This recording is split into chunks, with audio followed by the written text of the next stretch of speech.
Okay, if you're anywhere near AI infrastructure, you feel this already. The sheer energy demand, it's this incredibly steep curve for training, for inference, and it's really hitting the hard limits of our power grid on Earth. Yeah, absolutely. It's gone way beyond just paying the power bill. We're talking, you know, years-long waits for grid connections, communities saying, not in my backyard, to new substations. And the land use, right, plus the water. Oh, the water's huge.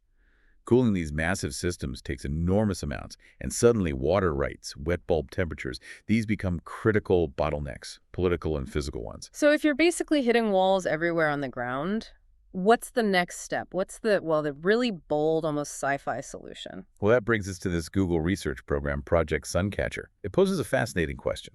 Which is? What if we stop trying to cram ever more compute into our limited terrestrial power and cooling envelopes? What if we build it? Well, off-planet, right where the energy source is practically unlimited. Okay, so moving compute to where the power is. That's the core idea we're digging into today based on their paper. Exactly. And the numbers they present are pretty startling. The whole energy equation flips in orbit. Their analysis shows a solar panel in the right kind of orbit gets up to 8 times more energy over a year compared to the best possible spot on Earth. 8 times. Wow. Let's let that sink in. I mean, for anyone running large-scale compute, think about that. It's like going from running your ops in, I don't know, London fog year-round to suddenly being in the Atacama Desert with 247 sunlight. Right. It just totally reframes the challenge of scaling AI sustainably. So Suncatcher is trying to leapfrog the grid problems, the water issues, the land fights, just move the whole energy and heat footprint somewhere else entirely. That's the goal. Using clusters of small satellites, each carrying Google's TPUs in low Earth orbit, all networked together with lasers. Lasers in space. Okay, let's break this down. Our aim here is to look at the paper, check the engineering claims, see how much of this is, plausible engineering versus just a cool idea on paper. Sounds good. So first off, visualizing this, you said clusters of small satellites, not one giant Death Star data center. Haha, no, definitely not. Modularity is key. Think lots of smaller units working together like a single distributed system. A data center pod, but, orbiting. Okay, so what are the absolute must-haves for this architecture to even begin to work, the core components? Well, number one is power and position. Where these things live, they need to be in a very specific orbit. A dawn-dusk, sun-synchronous low Earth orbit, or LEO. Okay, unpack that. Dawn-dusk sun-synchronous. Why that specific orbit? What does it do for them? So imagine the satellite is basically flying along the line between day and night on Earth, the Terminator line. Okay. Because of how the orbit is tilted and timed, it stays in sunlight almost constantly. It's always sunrise or sunset from the satellite's perspective. Ah, so it almost never goes into Earth's shadow. Pretty much. Maybe very short periods, depending on the exact orbital parameters, but vastly different from orbits that spend half their time in darkness. Yeah. And this continuous sunlight is crucial. Why? Less need for batteries. Exactly. You minimize the need for massive, heavy batteries to ride out the night. And batteries are heavy. Saving that mass at launch is a huge win economically. Got it. Maximum sun, minimum battery weight. Okay, component two. You can't just stick a server rack in space, right? Yeah. Radiation vacuum. So the compute itself, how do they make sure the TPUs, the Google Tensor Processing Units, their AI chips actually survive up there? Yeah, this is where it gets into some serious hands-on engineering validation. They focused on their V6E Trillium TPU, and they had to prove it could handle, roughly, a 5-year dose of LEO radiation. How'd they test that on the ground? They blasted it with a high-energy proton beam. 67 MeV protons, to be precise. Whoa. Okay, so they're definitely taking the radiation hardening seriously. That's often the killer for electronics in LEO. What happened? Did the chip survive? They did. They survived the target dose about 750 rads-high without permanent failures.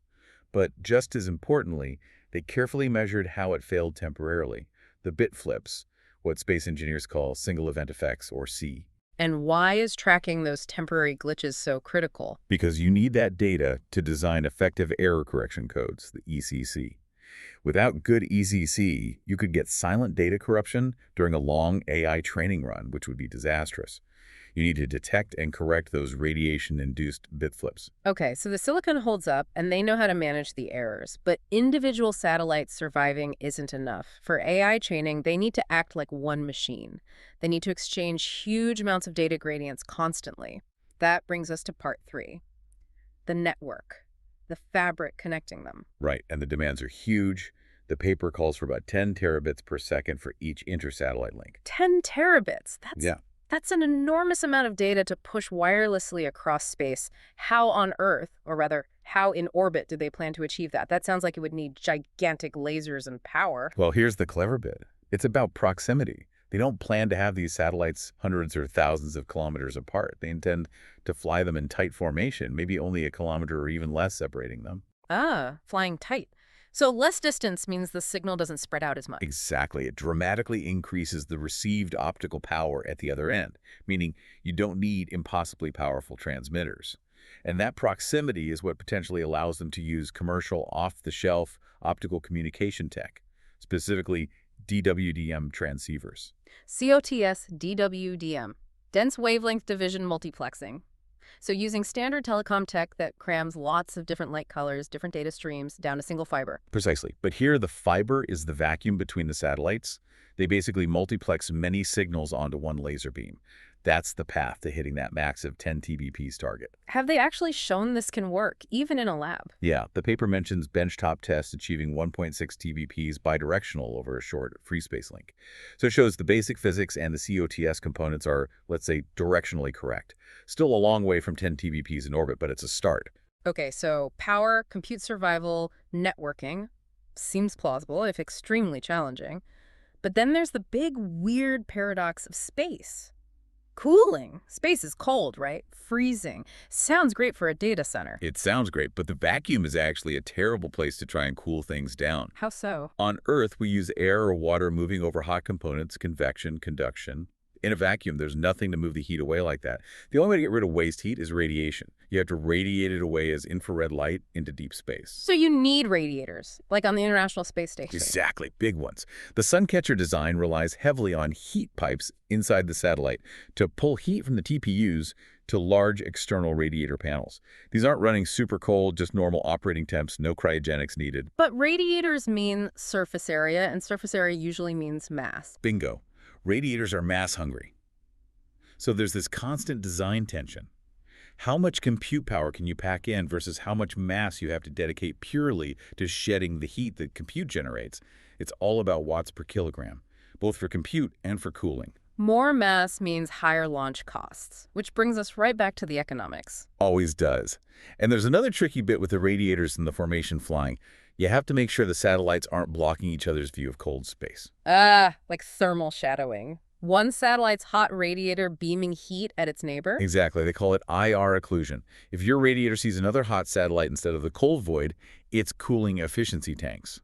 So the formation geometry has to manage both sunlight intake and heat rejection paths. Okay, let's talk brass tacks. The physics seems hard, but maybe solvable. But you often hear that space projects, these moonshots, they don't fail on the physics, they fail on the spreadsheet. Suncatcher's whole viability seems to hang by a thread on one single thing: launch cost. It's the linchpin, absolutely. The paper is very upfront about this. Their economic modeling basically says, for this to make sense compared to building huge data centers on Earth, the cost to get 1 kilogram into low Earth orbit needs to drop to around $200. $200 a kilo? Yeah. Wow, that's relying heavily on vehicles like SpaceX's Starship achieving full, rapid reusability and driving costs down dramatically. Entirely. If launch costs stay significantly higher, say $500 or $1,000 a kilogram, the economics just don't close. The sheer mass of the power systems, the cooling systems, the structure, it becomes prohibitively expensive compared to terrestrial options. So that 200 kilogram figure, probably by the mid-2030s they estimate, is the magic number. If we hit that, then maybe space-based compute starts to look genuinely competitive. That's the inflection point they identify. At that price, the total cost of ownership, building, launching, operating in space potentially starts to rival the all-in cost of a big terrestrial build, especially when you factor in multi-decade energy bills, land, and water costs on Earth. It shifts from purely speculative to strategically interesting. Okay, assuming the launch cost problem gets solved, what's the actual plan? How do they de-risk this step by step? It can't just be build it all and launch it. No, definitely not. The roadmap laid out is quite pragmatic. Tackle the biggest unknowns first in the easiest setting. So step one is nailing the ground fabric. Meaning build and test those high-speed laser links here on Earth first. Exactly. Push those lab demos way past 1.6 TBPs towards the multi-terabit goal. And crucially, perfect the pointing, acquisition, and tracking systems needed to keep those laser beams locked onto tiny moving targets miles away.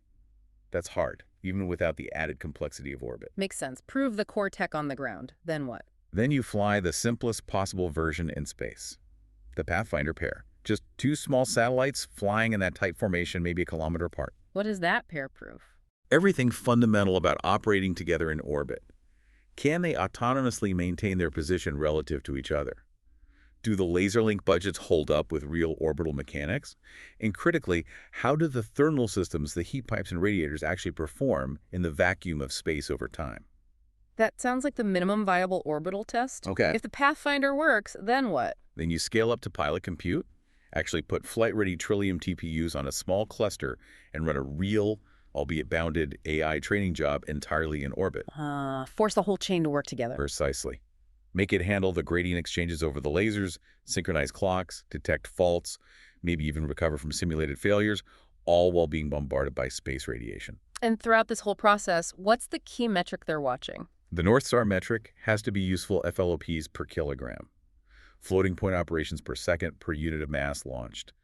That tells you if the immense effort and cost of putting the system in orbit is actually delivering efficient compute. Right. That ratio dictates the whole economic case. Yeah. Now, stepping back a bit, space is, fragile, a shared resource. If this works and scales, we can't just create orbital junkyards full of dead data center satellites. What's the plan for sustainability? That's a critical constraint acknowledged in the research. Because repairing complex satellites in LEO is currently impractical for a system like this. The architecture basically assumes replacement over repair. Okay. So what does that imply?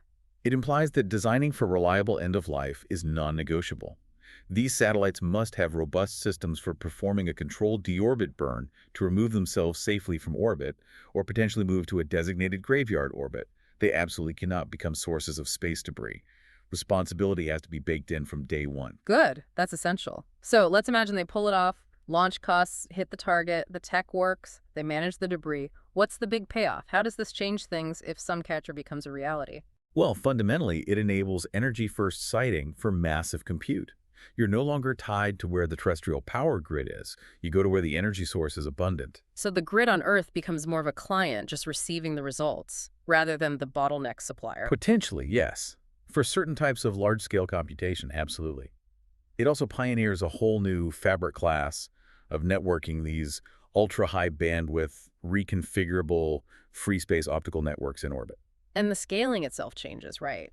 That 8x power advantage must ripple through everything. Dramatically. If you get up to 8 times the energy per panel per year, your whole planning horizon for building out sustainable AI infrastructure shifts. The limiting factors become launch mass and radiation hardening, not land availability or water rights. It's a completely different and arguably more scalable set of engineering problems. So summing up, Project Suncatcher isn't just a tweak. It's a direct assault on the fundamental physical limits AI is hitting on Earth. It's saying maybe for truly planetary scale AI, some of it has to live off-planet near constant sunlight with zero land footprint. And they've shown enough, initial math, the hardware tests like that proton beam survival, and the modeling to suggest it's worth building the Pathfinders. It feels less like a clever trick and more like an attempt to engineer something inevitable if AI keeps growing like this. So for listeners involved in planning future compute infrastructure, what's the takeaway? What should they be watching? Keep a very close eye on the tangible progress. Track those key metrics we talked about. The demonstrated bandwidth per laser link, the actual watts per kilogram achieved in orbit, and above all, the real market price of launch dollars per kilogram to LEO. When those numbers cross the thresholds outlined in the research, this stops being theoretical. And it strikes me that if this path becomes viable, it demands a whole new skill set, a new way of thinking for the people who run these systems. Oh, absolutely. Suddenly, your network engineers and sysadmins need to understand orbital mechanics, relative motion, pointing accuracy, light travel time delays across formations. It's a network diagram unlike any other. Which leads to maybe the final thought here. If this is the natural next step, are we ready for it? That's the big question. We probably need to start seriously discussing the rules of the road for responsible orbital compute now. Things like traffic management for these constellations, data sovereignty security. The policy and regulatory framework is lagging way behind the engineering ambition.